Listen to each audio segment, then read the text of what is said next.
Hello दोस्तों, नमस्कार। स्वागत है आप सभी का आपके चैनल परीक्षा मंत्र में। जी हाँ दोस्तों, इस वीडियो में हम बात करने वाले हैं मनोविज्ञान मॉडल पेपर की, जो कि यूपीटीटी और सुपर टेट के लिए बेस्ट प्रश्न है।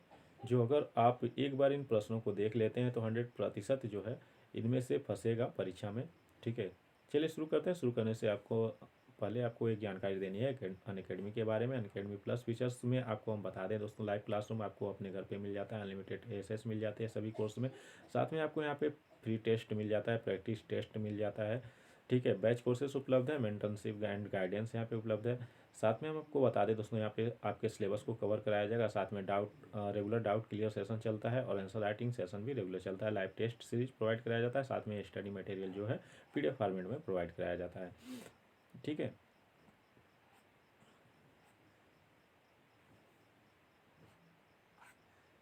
और यहाँ पे नीचे देख सकते हैं दोस्तों, यहाँ पे एक कोर्स उपलब्ध हो गया है आपको अनअकैडमी पे, जैसा कि आपको दिख रहा है। टारगेट सीटेड जनवरी 2021 एक कम्प्रहेंसिव बैच कोर्स। ठीक है, यहाँ पे ये जो है स्टार्ट है 28 दिसंबर से। यहाँ पे आपको इंडिया के टॉप एजुकेटर सीटेट के पढ़ाएंगे, जो कि यहाँ पे आपको दिख रहे हैं दाएं साइड में, दाहिने। ठीक है, यहाँ पे आप सभी को मोस्ट इंपॉर्टेंट क्वेश्चन ये लोग बताएंगे। सीटेट मेगा कार्निवाल चल रहा है, जिसमें 50 एजुकेटर 50 क्लास लेंगे आपको फ्री में। 23 दिसंबर से ये शुरू है, 27 दिसंबर तक चलेगा। Free live class by India top educator, जो कि आपको 23 से 27 दिसंबर को पढ़ाने वाले हैं। 23 दिसंबर वेडनेसडे, 24 को थर्सडे, ये आप देख सकते हैं यहाँ पे ये सिलेबस जो है पढ़ाया जाएगा 27 तक। अभी आप हमारा रेफरल कोड यूज कर सकते हैं अनअकैडमी पे, जहाँ पे आपको विभिन्न प्रकार की छूट मिल जाएगी। देख सकते हैं जैसे कि यहाँ पे फ्री लाइव क्लास अनलॉक हो जाएगा, टेस्ट जितने होते हैं यहाँ पे अनलॉक हो जाएंगे, जो भी क्यूजेज पढ़ाए जाते हैं अनलॉक हो जाएंगे, और आपको यहाँ पे प्लस सब्सक्रिप्शन पे भी 10% का ऑफ है। तो काफ़ी फ़ायदा है। मेरा रेफरल कोड है PM टेट, जिसका आप इस्तेमाल करिए। तो चलिए शुरू करते हैं अपने इस टॉपिक को, कवर करते हैं आज के मॉडल पेपर को, जो कि आज पहला मॉडल पेपर है। ठीक है,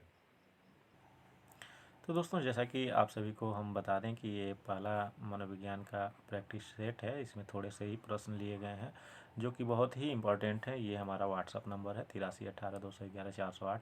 इस पे आप जुड़ सकते हैं UPTT और सुपर टेट की तैयारी के लिए। पहला प्रश्न है, अभिप्रेरणा। अभिप्रेरणा का वर्गीकरण होता है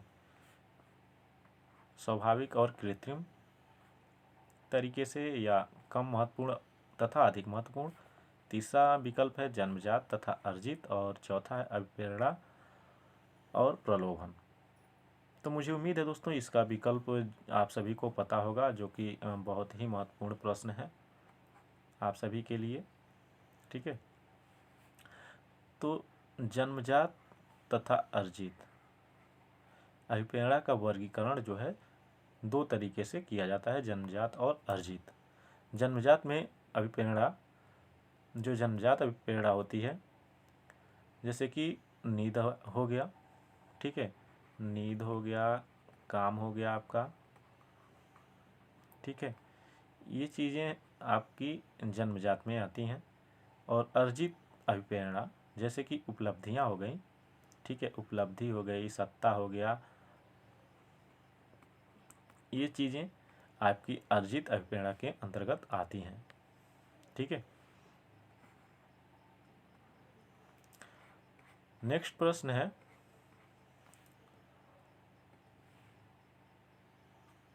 सीखने की प्रक्रिया में सीखने का स्थानांतरण हो सकता है।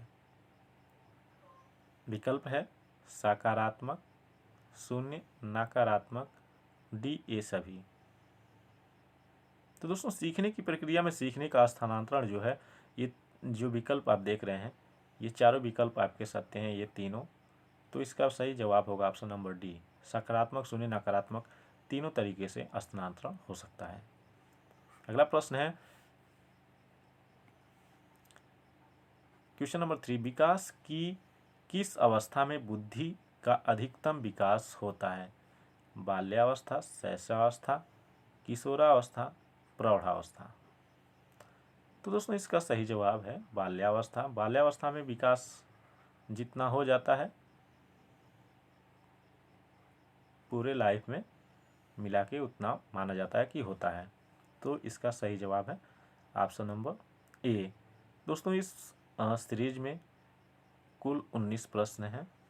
ठीक है, पहला है इसलिए हमने इसे थोड़े ही बनाया है, और ये जो भी 19 प्रश्न हैं सभी महत्वपूर्ण हैं। एक बार और गौर कर लीजिएगा, सभी 19 प्रश्न महत्वपूर्ण हैं, और मुझे उम्मीद है कि आप सभी ये मेरे साथ जुड़ते हैं तो आप नोट्स ज़रूर बनाएंगे। नोट्स बना लीजिएगा, क्योंकि सभी जो भी प्रश्न आपके अपने चैनल इस परीक्षा मंत्र में पढ़ाया जाता है महत्वपूर्ण होता है। जो लोग पहले परीक्षाओं में पढ़े हैं वो जानते हैं, और अगर आप नए हैं तो ये चीज़ श्योर कर लें कि नोट्स बनाने से आपको लाभ तो होना ही है। निश्चित तौर पे आप टेट और सुपर टेट दोनों क्लियर कर पाएंगे हमारे इस चैनल के माध्यम से और अपने सहयोग के माध्यम से। ठीक है, अपने परिश्रम से। तो चलिए शुरू करते हैं, आगे पढ़ते हैं। चौथा प्रश्न देख रहे हैं। चौथा प्रश्न है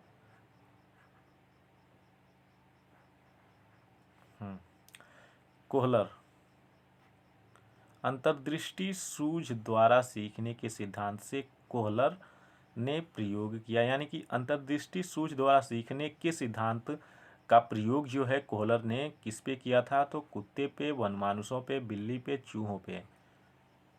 तो इसका सही जवाब होगा कोहलर जो है ऑप्शन नंबर बी, वनमानुषों पे इन्होंने अपना प्रयोग किया था। जिस वनमानुष पे प्रयोग किए थे उस वनमानुष का नाम था सुल्ताना। ठीक है, तो इसको याद रखिएगा। नेक्स्ट प्रश्न है सीखने की वह अवधि जब सीखने की प्रक्रिया में कोई उन्नति नहीं होती है कहलाती है? सीखने का चक्र, सीखने का पठार, स्मृति, अवधान। तो निश्चित तौर पे आप सभी को हम बता दें इसका सही विकल्प होगा ऑप्शन नंबर बी, सीखने का पठार कहलाता है। क्लियर? कोई भी डाउट होगा कमेंट के माध्यम से हमें पूछ सकते हैं, समाधान किया जाएगा। ठीक है, नेक्स्ट प्रश्न है मित्रों क्वेश्चन नंबर 6।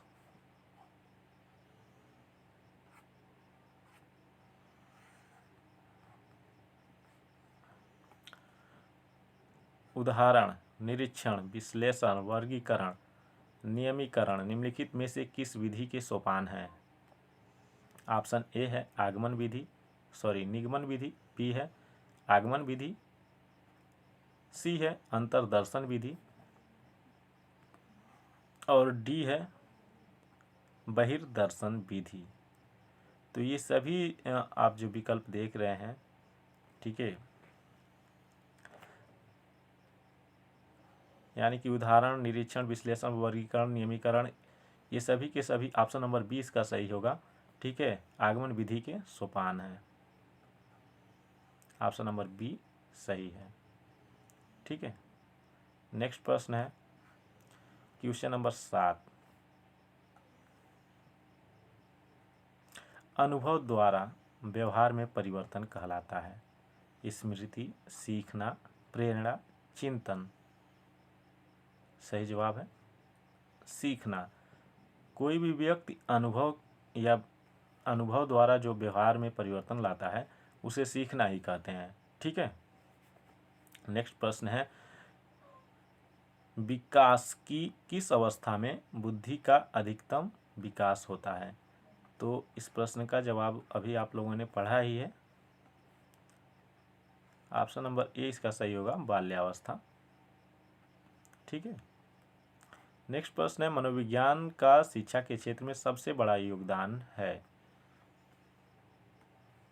विषय केंद्रित शिक्षा, शिक्षक केंद्रित, क्रिया केंद्रित, बाल केंद्रित। तो दोस्तों मनोविज्ञान का जो योगदान है शिक्षा के क्षेत्र में, बाल केंद्रित शिक्षा, ऑप्शन नंबर डी इसका सही होगा। नेक्स्ट प्रश्न है क्वेश्चन नंबर 10। कुपोषण से ग्रसित बालक में निम्नलिखित में से कौन सा या कौन से परिवर्तन होने लगते हैं? ऑप्शन ए है उसके मन में हीन भावना जन्म लेने लगती है। ऑप्शन नंबर बी है वह अन्य बालकों से अलग रहने लगता है। सी है उसे नींद कम आती है। और डी उपरोक्त सभी में परिवर्तन होते हैं, यानी कि हो जाते हैं। तो इसका सही जवाब होगा ऑप्शन नंबर डी मित्रों।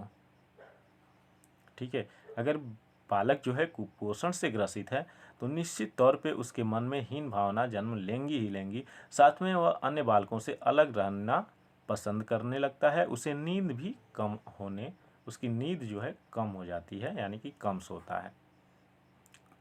अगला प्रश्न है क्वेश्चन नंबर 11। पढ़ने की अक्षमता निम्न में से किससे संबंधित है? अफेजिया से, डिसलेक्सिया से, डिस्प्रेक्सिया से, अपरेक्सिया से।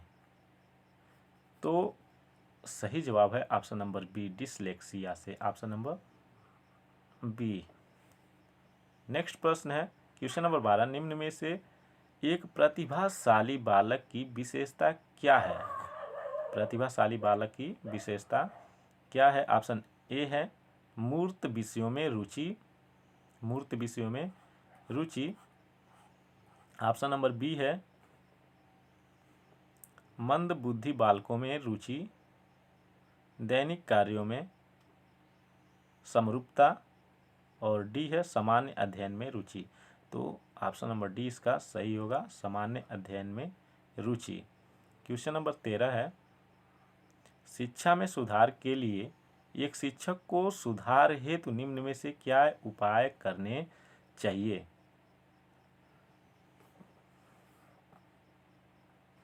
विकल्प देख लेते हैं। ऑप्शन ए है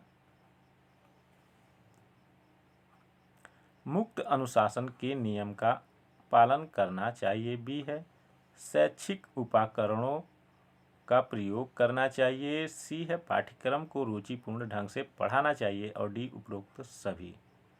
सही जवाब होगा ऑप्शन नंबर डी, उपरोक्त सभी। क्वेश्चन नंबर 14 है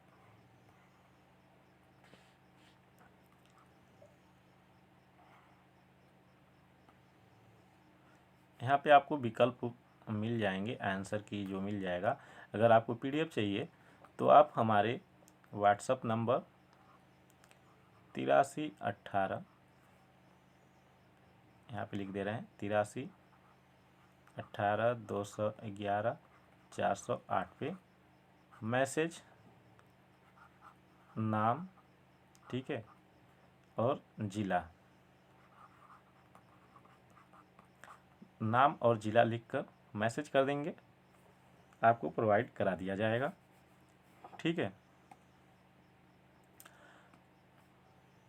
प्राथमिक कक्षाओं का निरीक्षण कई बार किया जाता है, इसका प्रमुख कारण क्या है? ऑप्शन ए है शिक्षण अधिगम कार्य सुचारू ढंग से चलाना, बालकों की पढ़ाई रुचिकर बनाना, प्रधानाध्यापक के महत्व को बढ़ाना। और डी है अध्यापक को कक्ष में नित्य उपस्थिति। यानी कि प्राथमिक कक्षाओं का जो निरीक्षण है कई बार किया जाता है, इसका कारण क्या है? प्रमुख कारण क्या है? तो इसका प्रमुख कारण ऑप्शन नंबर ए शिक्षण अधिगम कार्य सुचारू ढंग से चलाना। ठीक है। नेक्स्ट प्रश्न है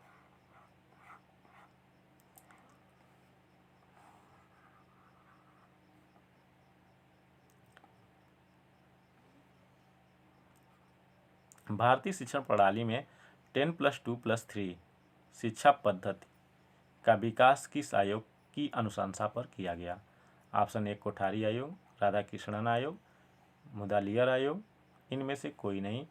तो इसका सही जवाब है ऑप्शन नंबर ए कोठारी आयोग, नई शिक्षा नीति। ठीक है। नेक्स्ट प्रश्न है संबद्धता के सिद्धांत के प्रतिपादक पियाजे, थर्नडाइक, पावलोव, स्किनर। संबद्धता का सिद्धांत मित्रों, क्या जवाब होगा? तो इसका सही जवाब है option number b, Thorndike. Next प्रश्न है, पियाजे मुख्य रूप से किसके अध्ययन के लिए जाने जाते हैं? सभी के सभी प्रश्न महत्वपूर्ण हैं, इसे नोट आप बना जरूर लीजिएगा। ठीक है, ऑप्शन ए है इसका भाषा विकास, यौन विकास, संज्ञानात्मक विकास, सामाजिक विकास। सही जवाब है दोस्तों ऑप्शन नंबर सी, संज्ञानात्मक विकास के लिए जाने जाते हैं पियाजे। ठीक है, पियाजे ने 4 अवस्थाओं में वर्गीकरण किया है। ठीक है, पहली अवस्था इन्होंने बताया है संवेदी पेशी अवस्था। पहली अवस्था इन्होंने बताया है संवेदी पेशी अवस्था, जो कि 0 से 2 वर्ष मानी जाती है, इन्होंने निर्धारण किया है। ठीक है, दूसरी अवस्था इन्होंने बताया है पूर्व संक्रियात्मक अवस्था। पूर्व संक्रियात्मक अवस्था, पूर्व संक्रियात्मक अवस्था को इन्होंने माना है 2 से 7 वर्ष, 2 से 7 वर्ष। तृतीय इन्होंने माना है मूर्त संक्रियात्मक अवस्था।